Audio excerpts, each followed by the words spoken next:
I was 17 years old when my entire life shattered in a single moment. It all started with one small mistake. A misplaced envelope in the mailbox. An envelope that wasn't meant for me. Inside it was the truth. The truth that the two people I called mom and dad for my whole life weren't my real parents. Finding out why changed everything. Tea was a regular Tuesday afternoon.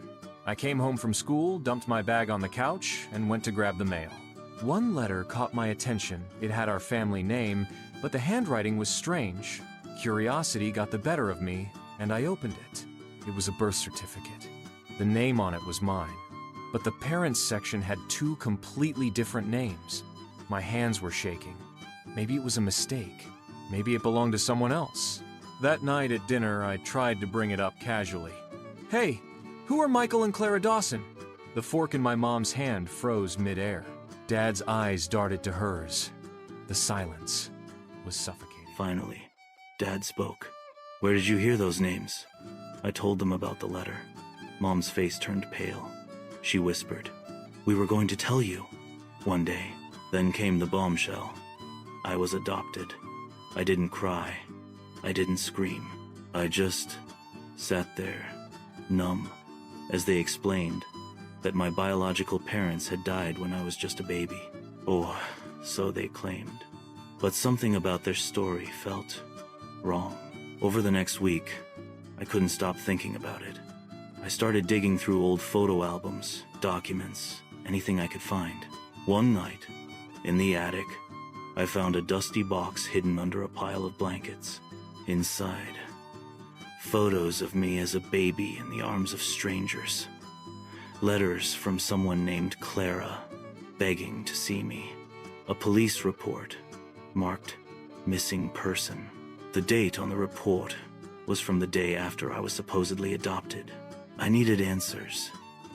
Using the names from the birth certificate, I searched online. I found an old news article.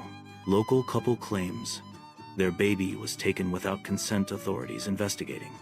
My heart was racing. The baby in the picture was me. I confronted my parents again. This time, they didn't deny it. It turned out, my biological parents hadn't died.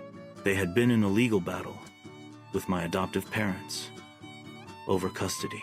One night, my adoptive parents took me and disappeared to another state. They changed their names, cut all ties, and raised me as their own. They said they did it because my real parents were dangerous. But when I tracked down Clara Dawson, my biological mother, the truth was nothing like they told me. She told me they were poor but loving, and they had been fighting for me for years. She showed me court documents, pictures, and even a little bracelet I wore as a newborn. I didn't know who to believe anymore. The people who raised me had lied, but they were still the only parents I'd ever known. And the woman in front of me, crying, holding my hand, was a stranger, but also my mother. In the end, I decided to stay in touch with Clara, but I couldn't cut off my adoptive parents completely.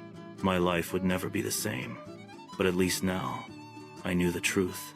Sometimes, the truth isn't what you want to hear, but it's always what you need to know.